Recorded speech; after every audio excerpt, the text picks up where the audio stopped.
الإله وتصفو الحياة بنور هدى جمال الوجود بذكر الإله وتصفو الحياة بنور هدى وتطرب نفس له طاعة ويبلغ سعد إلى منتهى جمال الوجود بذكر الإله وتصفو الحياة بنور هدى جمال الوجود بذكر الإله وتصفو الحياة بنور هدى وتطرب نفس له طاعة ويبلغ سعد إلى منتهى.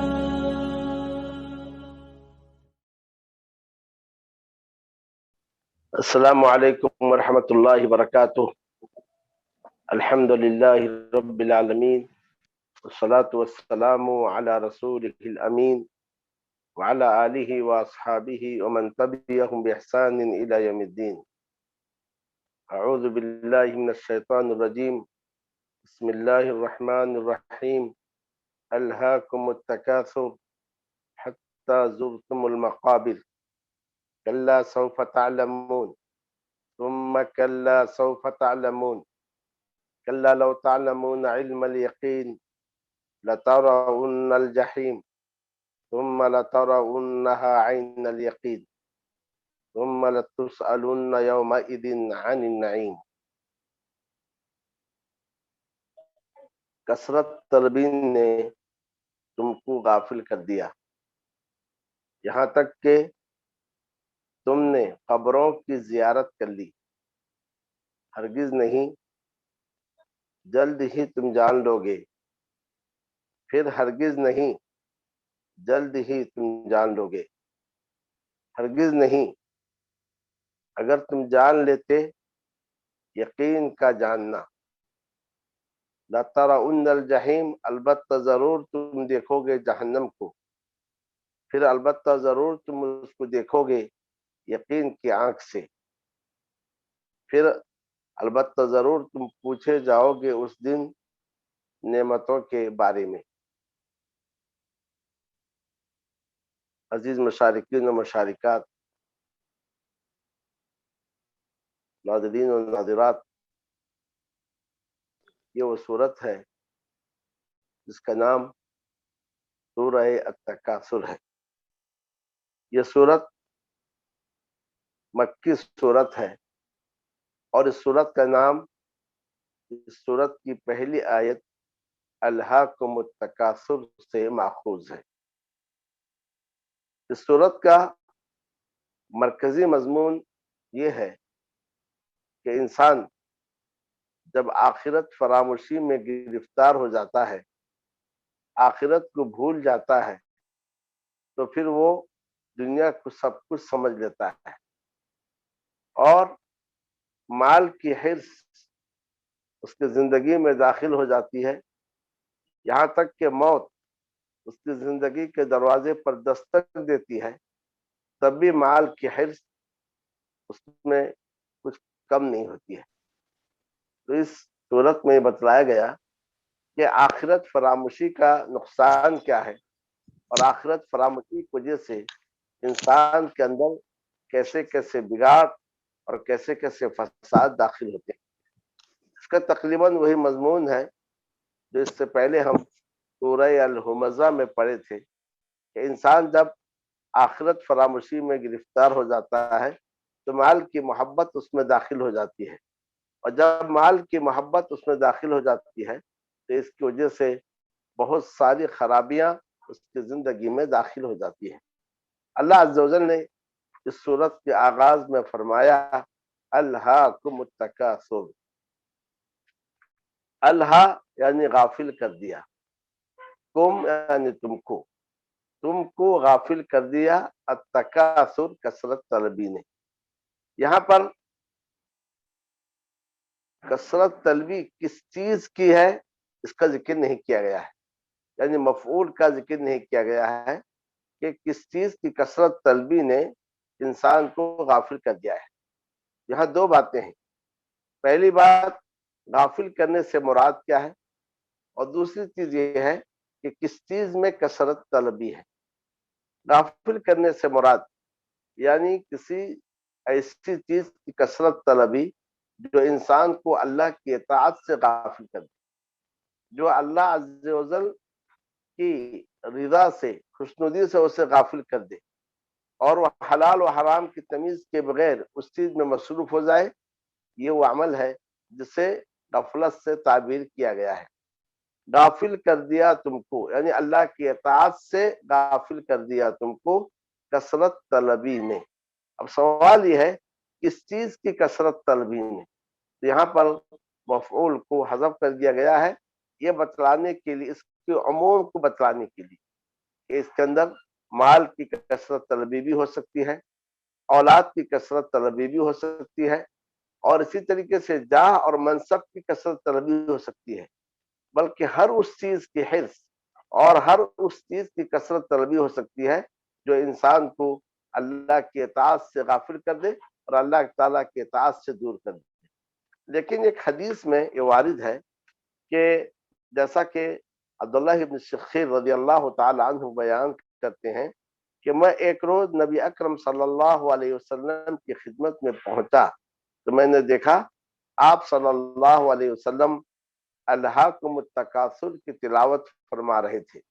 پھر آپ نے فرمایا یقول ابن آدم مالی مالی، ابن آدم کہتا ہے میرا مال میرا مال، وَهَلْ لَكَ ابن آدم من مالک، اے ابن آدم تیرا مال تو وہی ہے، الا ما اکلت فافنیت ولبست، جو تو نے کھایا اور فنا کر دیا، یا پہنا پھر پرانا کر دیا، یا صدقہ کیا اور اسے آخرت کے لیے بھیج دیا۔ گویا اس حدیث میں نبی اکرم صلی اللہ علیہ وسلم نے فرمایا کہ ابن آدم کی زندگی یہ ہے کہ ابن آدم زندگی بھر میرا مال کہتا رہتا ہے، یعنی مال کی طلب میں، مال کی ہوس میں، مال کی حرص میں، مال کی جمع میں اپنا سب و روز لگا دیتا ہے اور آخرت کی فکر نہیں کرتا ہے۔ اور اس حدیث میں توجہ کی گئی ہے ابن آدم تیرا مال کیا ہے؟ تیرا مال وہی ہے جو تو نے کھایا اور ختم کر دیا، یا تیرا مال وہی ہے جو تو نے پہنا اور پرانا کر دیا، یا تیرا مال وہی ہے جو تو نے صدقہ کیا اور اسے آگے بھیج دیا، بس یہی تیرا مال ہے۔ تو مال کے ان تین قسموں میں سے دو قسم وہ ہے جو یہی ختم ہو جاتے ہیں، ایک ہی قسم وہ ہے جسے انسان آگے بھیج دیتا ہے، یہی اس کا مال ہے جو باقی رہنے والا ہے۔ جیسا کہ ایک حدیث میں ہے کہ عید الاضحیٰ کے موقع پر نبی اکرم صلی اللہ علیہ وسلم اپنے گھر میں داخل ہوئے، پوچھا کہ کتنا گوشت باقی ہے، تو گھر سے آپ کو جواب ملا کہ اتنا گوشت جا چکا ہے، ختم ہو گیا ہے، بس اتنی ہی باقی ہے۔ تو آپ صلی اللہ علیہ وسلم نے فرمایا جو آپ نے صدقہ کیا اور جو آپ نے غربا اور فقراء میں تقسیم کیا وہ ہے باقی، اور جو ہم اپنے گھر میں رکھے ہوئے ہیں جسے ہم باقی کہتے ہیں اپنے کھانے کے لیے، یہ ختم ہونے والا ہے۔ اس سے یہ بات معلوم ہوئی کہ ابن آدم کا جو مال ہے وہ اتنا ہی ہے جو وہ کھائے اور ختم کر دے، یا پہنے اور پرانا کر دے، یا پھر یہ ہے کہ جسے وہ نیکیوں میں خرچ کرے، صدقہ اور خیرات کرے، اور اسے وہ آخرت کے لیے بھیج دیتا ہے۔ تو اس کے علاوہ جو اس کا مال ہے وہ اس کا نہیں ہے، وہ مال کس کا ہے؟ وہ دوسروں کا ہے، یا دوسروں کے لیے وہ چھوڑ کر جاتا ہے۔ جیسا کہ ایک دوسری حدیث میں ہے کہ ابن آدم جب مر جاتا ہے تو اس کے پیچھے پیچھے تین چیزیں چلتی ہیں، یعنی ابن آدم اپنے پیچھے تین چیزوں کو چھوڑ کے مرتا ہے، ایک اس کے گھر والے، دوسری چیز اس کا مال، اور تیسری چیز اس کا عمل۔ جب انسان دنیا سے جاتا ہے تو اپنے پیچھے یہ تین چیزوں کو چھوڑتا ہے، کیا ہے؟ اس کا مال ہے، اور اس کے گھر والے ہیں، اور اس کا عمل ہے، یہ تین چیزیں ہیں۔ لیکن اس کے بعد ہوتا یہ ہے کہ جب اس انسان کو قبر میں رکھ دیا جاتا ہے تو کیا گھر والے ساتھ میں جاتے ہیں؟ نہیں. کیا اس کے مال کو قبر میں رکھ دیا جاتا ہے؟ نہیں. اور صرف اس کا عمل ہے جو اس کے ساتھ جاتا ہے. جیسا کہ دوسری حدیث میں اس کی تشریح ہے کہ جب لوگ کسی میت کو قبر میں سلا دیتے ہیں اور قبر بند کر دیتے ہیں اور واپس آ جاتے ہیں اور اس کے بعد منکر نکیر کے سوالات ہوتے ہیں، تو اس کے بعد اگر وہ مومن ہو تو نیک عمل اس کے پاس آتا ہے، اور نیک عمل ایسے انسان کی شکل میں آتا ہے جو حسین ہوتا ہے، جو جمیل ہوتا ہے، جس کے بدن سے خوشبو بہک رہی ہوتی ہے، جس کے چہرے سے روشنی پھوٹتی ہے. اب اس کے بعد وہ کہتا ہے تو کون ہے کہ تو اس اندھیرے میں اور منو مٹی تیرے میرے پاس آیا ہوا؟ کہتا ہے انا عملک الصالح، میں تیرا نیک عمل ہوں.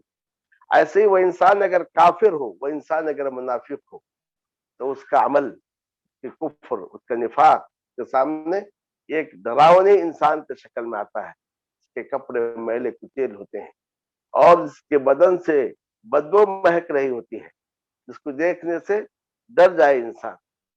کہتا ہے تو کون ہے؟ یہاں بھی میرا پیچھا نہیں چھوڑ رہا ہے. تو کہتا ہے میں تیرا برا عمل. وہ اس طریقے سے انسان کا عمل ہی ہے جو اس کے ساتھ جاتا ہے، چاہے وہ اچھا عمل کرے چاہے وہ برا عمل کرے. یہی وہ عمل ہے جس کے ذریعے سے انسان دنیا میں بھی معزز مکرم ہوتا ہے. جیسا کہ نبی اکرم صلی اللہ علیہ وسلم نے فرمایا خیر الناس من طال عمرہ وحسن عملہ، لوگوں میں سب سے بہتر انسان وہ ہے جس کی عمر لمبی ہے اور جس کا عمل اچھا ہے. یعنی عمر لمبی ہونا یہ انسان کے لیے شرف کی بات نہیں ہے، یہ انسان کے لیے سعادت کی بات نہیں ہے، بلکہ عمر کے لمبے ہونے کے ساتھ ساتھ یہ ہونے چاہیے کہ اس کا عمل بھی اچھا ہے. اس لیے سلف کسی کو لمبی عمر کی دعا نہیں دیتے تھے، اور اگر لمبی عمر کی دعا دیتے تو یہ کہتے اللہ تمہیں اپنی اطاعت میں لمبی عمر دے. عام طور سے لوگ کہتے ہیں اللہ تمہیں لمبی عمر دے. ممکن ہے لمبی عمر اس کے لیے مصیبت بن جائے، اس کے لیے عذاب جان بن جائے، اس کے لیے وہ دوسروں کا محتاج بن جائے.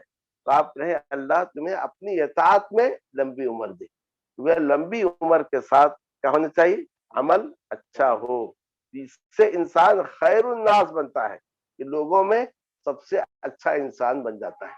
اب اس طریقے سے جب انسان کا دوسرا مرحلہ قبر کا مرحلہ ہے، تو قبر کے مرحلے کے تعلق سے بھی آپ نے حدیث سنی کہ قبر کے اس اندھیرے میں اور اس تنہائی میں اس کے ساتھ اس کا اچھا عمل ہوتا ہے جو اس کے لیے مونس اور غمخوار ہوتا ہے، یا کہ اس کا برا عمل ہوتا ہے جو اس کی تکلیف میں، اس کی شدت میں، ہولناکی میں، خوف میں اور زیادہ اضافہ کر دیتا ہے.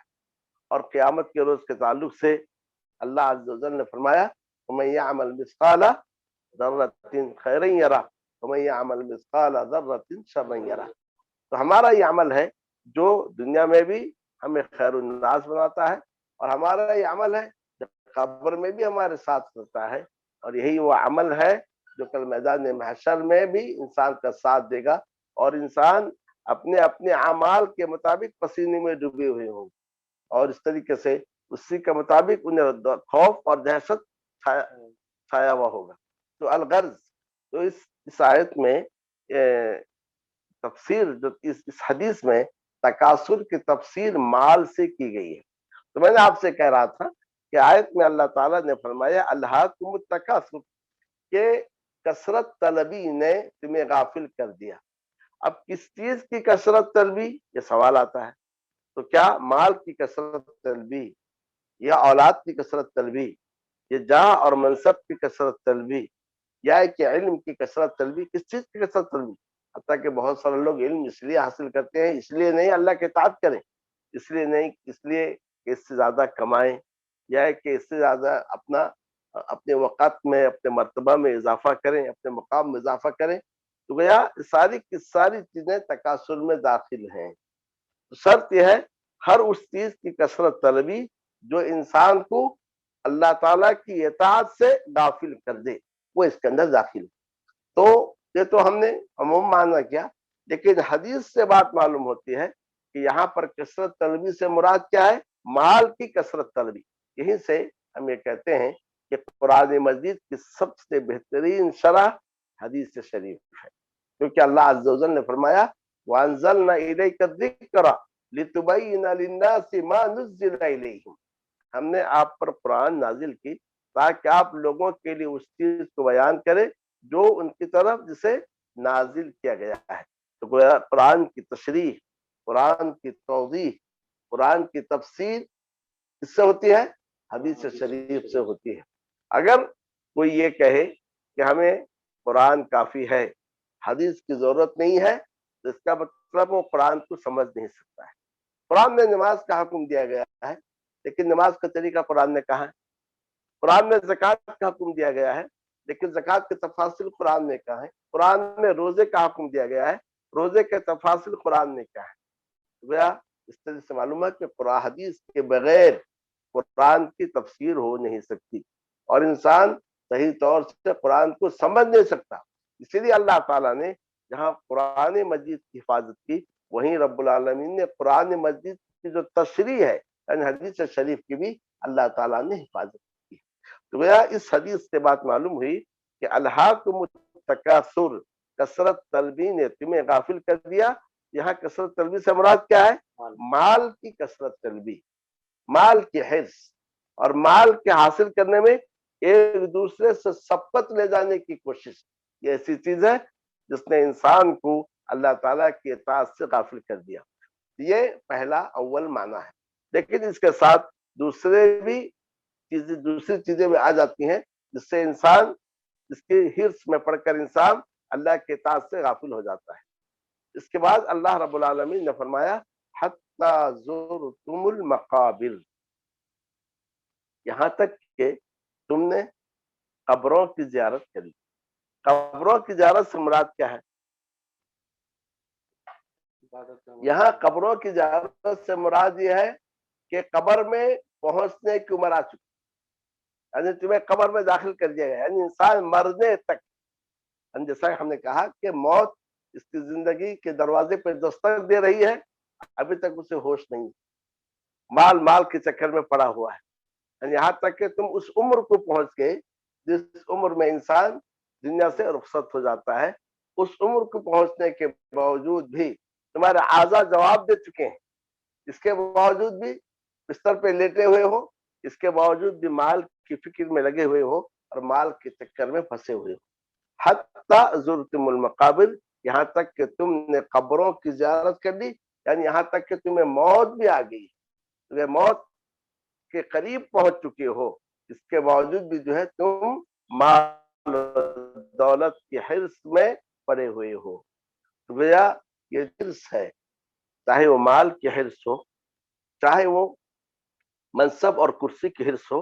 نبی اکرم صلی اللہ علیہ وسلم نے حدیث میں فرمایا کہ یہ وہ حرص ہے کہ جو میری امت پر اس سے زیادہ نقصان ہے جتنا کہ یہ بھوکا بھیڑیا اس پر ہوتا ہے، ریوڑ کے لیے نقصان دہ ہوتا ہے۔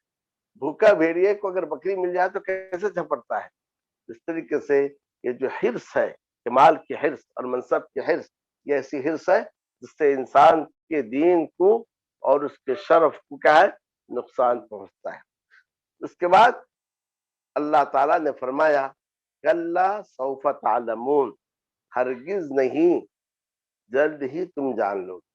سوفا اصل میں مستقبل بعید کے لیے آتا ہے، اور سین کس کے لیے آتا ہے؟ مستقبل قریب کے لیے آتا ہے۔ تو سوفا تعلم، تو دیر بعد تم جانو گے، ستعلم، ان قریب تم جان لو گے۔ لیکن قرآن مجید میں سوفا کا جو استعمال ہوا ہے یہ کس معنی میں ہے؟ قریب کے معنی میں ہے، کیونکہ ہر آنے والی چیز کیا ہے؟ قریب ہے۔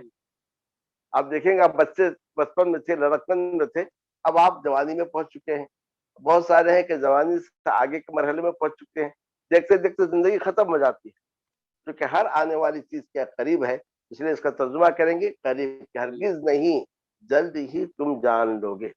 ہرگز نہیں جلد ہی تم جانو، کیا مطلب ہے؟ کا مطلب یہ ہے کہ تم نے جو مال کے بارے میں سوچ رکھا ہے کہ یہ مال تمہارا مال ہے اور یہ مال تمہارے ساتھ ہمیشہ رہے گا، یہ بات نہیں، ہرگز نہیں جلد ہی تم جان لو گے، یعنی جب موت آ جائے گی اور قبر میں تمہیں رکھ دیا جائے گا، تب تمہیں مال کی حقیقت معلوم ہو جائے گی کہ جس مال کے پیچھے تم پڑے ہوئے تھے، جس مال کی طلب میں تم اللہ کی اطاعت سے غافل ہو گئے تھے، تو وہی مال تمہارے لیے عذاب بن جائے گا۔ تو کلا سوف تعلمون، سوف تعلمون فی القبر، قبر میں تمہیں اس کا علم ہو جائے گا۔ اس آیت سے اہل علم نے عذاب قبر پر استدلال کیا ہے کہ ہرگز نہیں، جلد ہی تم جان لو گے۔ اس آیت سے کس پر استدلال کیا ہے؟ عذاب قبر پر اس سے استدلال کیا ہے۔ اور حتی زرتم المقابر، یہاں تک کہ تم نے قبروں کی زیارت کر لی۔ تو گویا قبر میں جو انسان رہتا ہے، قرآن مجید نے اس کی تعبیر کی ہے زیارت سے۔ تو آپ کسی کے گھر میں جب زیارت کے لیے جاتے ہیں، کیا آپ وہیں رہتے ہیں؟ کیا وہ آپ کا گھر ہوتا ہے؟ نہیں، آپ مہمان ہیں، زائر ہیں، زیارت کے لیے گئے، پھر آپ وہاں سے نکل کر 1 گھنٹے کے بعد، 2 گھنٹے کے بعد، 1 دن کے بعد یا چند دنوں کے بعد پھر آپ اپنی منزل کے جانب روانہ ہو جاتے ہیں۔ اس طریقے سے انسان کو جب قبر میں داخل کر دیا جائے گا، وہاں اس کی حیثیت زائر کی ہوگی، یعنی قبر میں اس کو ہمیشہ رہنا نہیں ہے، بلکہ قبر سے زیارت کرتے ہوئے پھر کہاں جائے گا؟ وہ ایک اور منزل کی جانب جائے گا، وہ منزل آخرت کی منزل۔ حتی زرتم المقابر سے قیامت کو ثابت کیا گیا ہے کہ قبر تمہارے لیے زیارت گاہ ہے، تو تمہارا جو حقیقی مسکن ہے وہ یا تو جنت ہے یا پھر وہ جہنم ہے، والعیاذ باللہ۔ تو یا اور اس طریقے سے کہ اللہ سوف تعلمون، اس آیت سے عذاب قبر کو ثابت کیا گیا ہے کہ ہرگز نہیں، یعنی مال کے تعلق سے جو تم نے سمجھا ہے وہ بات ہرگز نہیں ہے، اس کی کوئی حقیقت نہیں ہے، جلد ہی تم جان لو گے جب تمہیں قبر میں رکھا جائے گا۔ ثم کلا سوف تعلمون، پھر ہرگز نہیں، جلد ہی تم جان لو گے، یعنی اسی مضمون کو دوبارہ دہرایا گیا تاکید پیدا کرنے کے لیے اور مزید وعید کے لیے، مزید دھمکی کے لیے اس مضمون کو دہرایا گیا ہے۔ یہاں پر ایک بات یہ بات معلوم ہوئی ہے کہ اس آیات سے ایک چیز یہ ثابت کی گئی، کیا ہے؟ عذاب قبر۔ اور اس طریقے سے دوسری چیز کا ثابت کی گئی دنیا کے اس بات ہے قیامت، قیامت کو بھی جو ہے اس سے ثابت کیا گیا۔ اور اس کے بعد اس مضمون کو کہ تم اس حقیقت کو قبر میں جان لو گے، اس میں مزید تاکید پیدا کی گئی اور اس مضمون کو جو ہے دوبارہ دہرایا گیا۔ پھر اللہ تعالیٰ نے فرمایا کلا لو تعلمون علم الیقین، ہرگز نہیں اگر تم جان لیتے یقین کا علم۔ کیا مطلب یقین کا جاننا؟ یعنی یہاں ایک اور بات بتائی گئی ہے کہ تم جو مال کی دولت میں پڑے ہوئے ہو، اللہ تعالیٰ کی اطاعت سے دور ہو، مال کی حرص میں گرفتار ہو، اس کی وجہ یہ ہے کہ تمہیں آخرت کے تعلق سے علم یقین حاصل نہیں ہے۔ اگر اس کے تعلق سے تمہیں علم یقین حاصل ہو جائے تو پھر تمہارے اندر یہ خرابی نہیں آتی، تمہارے اندر یہ مرض نہیں آتی۔ آج ہم قرآن مجید کو پڑھتے ہیں، احادیث شریفہ کو پڑھتے ہیں، بہت ساری احادیث جو وعدے کے ہیں، جو وعید کے ہیں، ان سب کو ہم پڑھتے ہیں، اس میں یہ ثواب ہے، اس میں یہ سزا ہے، سب پڑھتے ہیں، لیکن انسان عمل کیوں نہیں کرتا ہے؟ عمل اس لیے نہیں کرتا ہے کیونکہ وہ یقین کے مرحلے میں داخل نہیں ہوتا ہے۔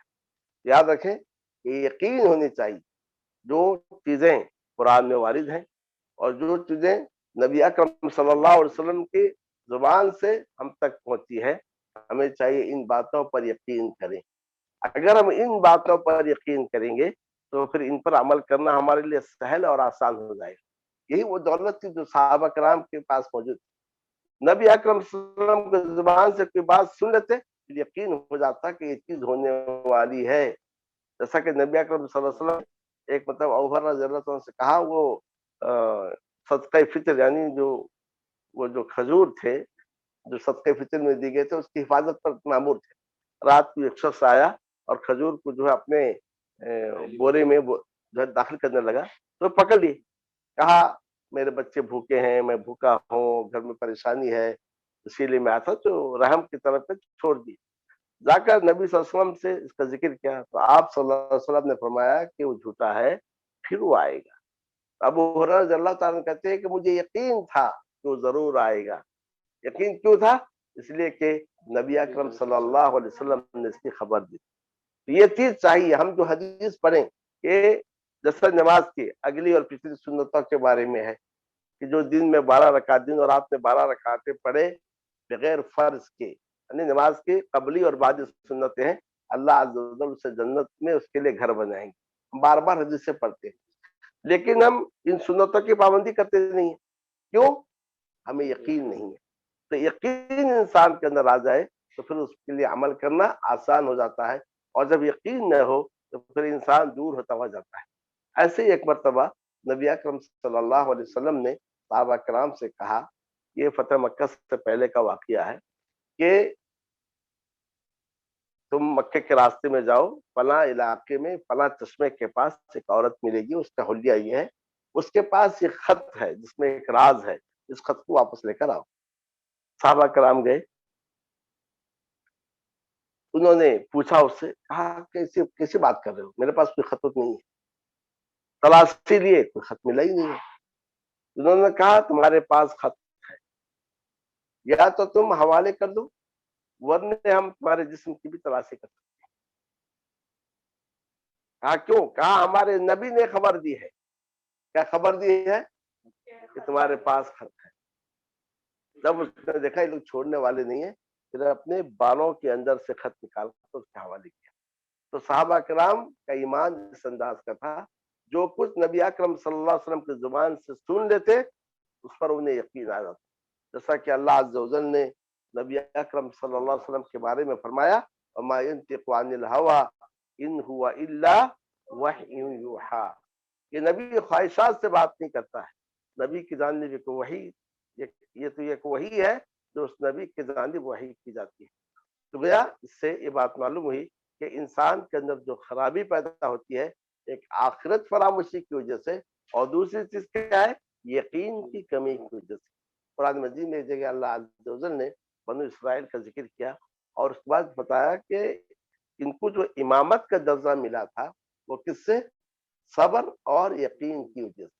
اس لیے ابن قیم رحمہ اللہ نے کہا کہ بالصبر والیقین تنال الامامۃ الدین، صبر اور یقین کی دولت انسان کو آ جائے تو دین میں اسے امامت کا درجہ، امامت کا مقام اس سے مل جاتا ہے۔ اس کے بعد رب العالمین نے فرمایا لَتَرَوُنَّ الْجَحِیمَ، البتہ ضرور تم جہنم کو دیکھو گے، یعنی سب قیامت کے روز جہنم کو دیکھیں گے۔ جو لوگ جہنم میں جانے والے ہوں گے جہنم کو دیکھ کر اور گھبرا جائیں گے، افسوس کریں گے، ہائی اس سے ہم نے بچاؤ کے لیے کوئی ترکیب نہیں۔ اور جو جنت میں جائیں گے اللہ کا شکر ادا کریں گے، دنیا میں ہمیں تکلیف ہوئی، دنیا میں ہمیں مشقت ہوئی، دنیا میں کوئی سکون ہمیں نہیں ملا، لیکن آج اس عذاب سے اللہ نے ہم بچا لیا۔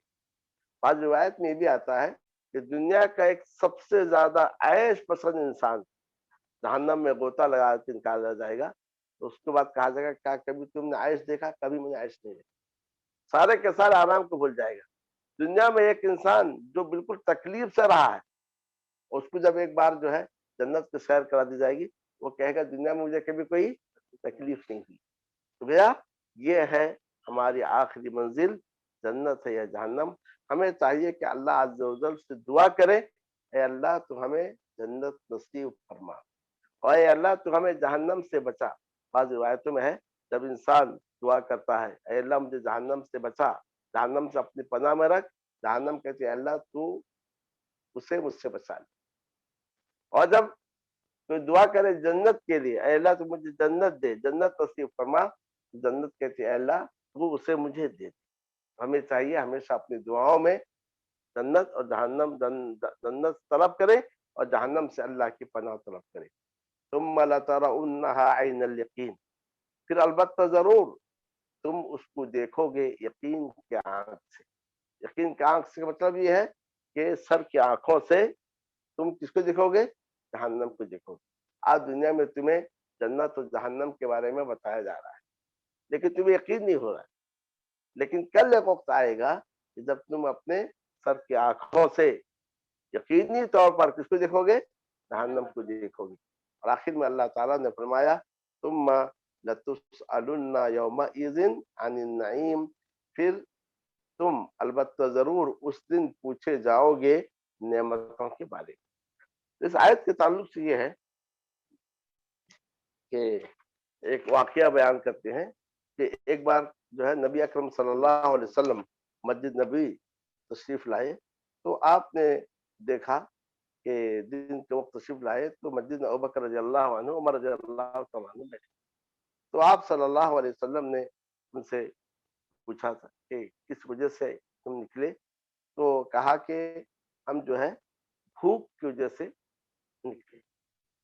اب آپ صلی اللہ علیہ وسلم ان کو ساتھ لے کر ایک باغ والے کے پاس جاتے ہیں، تو وہاں معلوم ہوتا ہے کہ باغ والا باغ کے اندر کہیں ہے، تو واپس آنا چاہتے ہیں، تو اس کی بیوی نے جو ہے ان کو روکنا چاہا، اتنے میں باغ والا آ گیا، تو اس نے اب تینوں کو دیکھ کر نبی صلی اللہ علیہ وسلم اور آپ کے دونوں صحابہ کو دیکھ کر کہا آج زمین میں مجھ سے بڑھ کر کوئی خوش نصیب نہیں ہے، کہ زمین کے سب سے اچھے افراد، اچھے لوگ میرے گھر تشریف لا چکے ہیں۔ پھر مختلف قسم کے کھجورے رکھا، اور اس کے بعد جب اسے معلوم ہوا کہ بھوک کی وجہ سے آئے ہیں، اس نے اپنے بکری کو ذبح کرنی چاہی۔ آپ صلی اللہ علیہ وسلم نے فرمایا ذبح کرو، لیکن دودھ دینے والے بکری کو ذبح مت کرو، کیونکہ اس کے بچے کو اس کی ضرورت ہوتی ہے۔ پھر اس کی اس سے اندازہ لگا سکتے ہیں نبی صلی اللہ علیہ وسلم کس قدر رحمت تھے، رحمت کامل تھے، صرف انسانوں کے لیے نہیں بلکہ حیوانوں کے لیے بھی تھے، جانوروں کے لیے بھی تھے۔ پھر اس کے بعد جو ہے وہ کھانا تیار کرتا ہے، یہ لوگ کھا کے نکلتے ہیں، تو نبی صلی اللہ علیہ وسلم اپنے دونوں صحابی سے اسی چیز کا ذکر کرتے ہیں کہ دیکھو اس کے تعلق سے تمہیں قیامت کے روز پوچھا جائے گا، اخرجکم من بیوتکم الجوع، بھوک نے تمہیں کس سے نکالا؟ اپنے گھر سے نکالا، اور اب جب تم گھر واپس جا رہے ہو یہ نعمت تمہیں ملی ہے اور آسودگی ہو گئی۔ یہاں پر اس سے یہ کہا گیا نعمتوں کے تعلق سے البتہ ضرور تم سے پوچھا جائے گا، لیکن یہ نہیں کہا گیا وہ کون سی نعمت ہے۔ اس کا مطلب یہ ہے ہر قسم کی نعمت اس میں داخل ہے۔ صحت یہ بھی نعمت ہے، خالی وقت جو میسر ہے یہ بھی نعمت ہے، جیسا کہ حدیث میں ہے نعمتانی مغبون فیہما کثیر من الناس الصحت والفراغ، جو نعمت ہے جس کے تعلق سے اکثر لوگ دھوکے میں پڑے ہوئے ہیں، اور وہ کیا ہے؟ صحت اور فراغ ہے، جو وہ خالی ملا ہے اور لوگ اس کو ضائع کرتے ہیں۔ ایسے ایک حدیث میں ہے کل قیامت کے روز انسان کے دونوں قدم اس وقت تک آگے نہیں بڑھیں گے جب تک کہ اسے 5 چیزوں کے بارے میں پوچھ نہیں لیا جائے۔ عن عمرہ فیما افنا، عمر کو کس میں اس نے فنا کیا ہے۔ عن شبابہ فیما ابلاہ، کہ اپنی جوانی کو کس کام میں لگایا ہے۔ مال کے بارے میں پوچھا جائے گا کہاں سے کمایا اور کس میں خرچ کیا، اور علم کے بارے میں پوچھا جائے گا اس علم میں اس نے کیا عمل کیا، یعنی خود اس پر کیا عمل کیا اور اس کی جانب کیسے لوگوں کو بلایا۔ تو یہ علم بھی نعمت ہے، یہ مال بھی نعمت ہے، یہ جوانی بھی نعمت ہے، یہ عمر بھی نعمت ہے۔ حتیٰ کہ بعض مفسرین نے کہا کہ جو بیوی ملتی ہے یہ بھی ایک نعمت ہے، ٹھنڈا پانی جو میسر ہے وہ بھی نعمت ہے، گرمیوں میں جو سایہ ملتا ہے درختوں کی وہ بھی جو ہے ایک نعمت ہے۔ تو بھیا بہت ساری نعمتیں جو انسان کو میسر ہے، ان نعمتوں کے تعلق سے پوچھا جائے گا کہ ان نعمتوں کا اس نے کیسا استعمال کیا، صحیح استعمال کیا یا کہ غلط استعمال کیا ہے۔ آج کے اس دور میں جو جدید ٹیکنالوجی آگے بڑھتی جا رہی ہے، دنیا بڑی تیزی کے ساتھ آگے بڑھ رہی ہے، اور ہم جو ہے لمحوں میں یہاں کی خبر وہاں تک آگے بڑھا دیتے ہیں، جس کو انفارمیشن ٹیکنالوجی کہا جاتا ہے۔ یہ بھی اللہ عز و جل کی بہت بڑی نعمت ہے، لیکن آج ہم دیکھتے ہیں لوگ اس کا غلط استعمال کرتے ہیں، گناہوں میں اس کی وجہ سے واقع ہوتے ہیں، اور اس کے ذریعے سے دوسروں کو تکلیف دیتے ہیں، جھوٹی خبریں پھیلاتے ہیں۔ یہ بھی ایک نعمت ہے، اگر ہم نے اس کا صحیح استعمال نہیں کیا تو کل قیامت کے روز بھی اس نعمت کے تعلق سے پوچھا جا سکتا ہے۔ سلمان علیہ السلام کے بارے میں آتا ہے کہ جب ملک سبا، وہ پورا کا پورا قصہ سورہ النمل میں ہے، ملک سبا اپنے لشکر کے ساتھ آتی ہے اطاعت گزار ہو کر، تو سلمان علیہ السلام اپنے درباریوں سے کہتے ہیں تم میں کا کون ہے جو اس کا عرض میرے پاس لے آئے اس کے پہنچنے سے پہلے، جبکہ وہ نکل چکی ہے یمن سے۔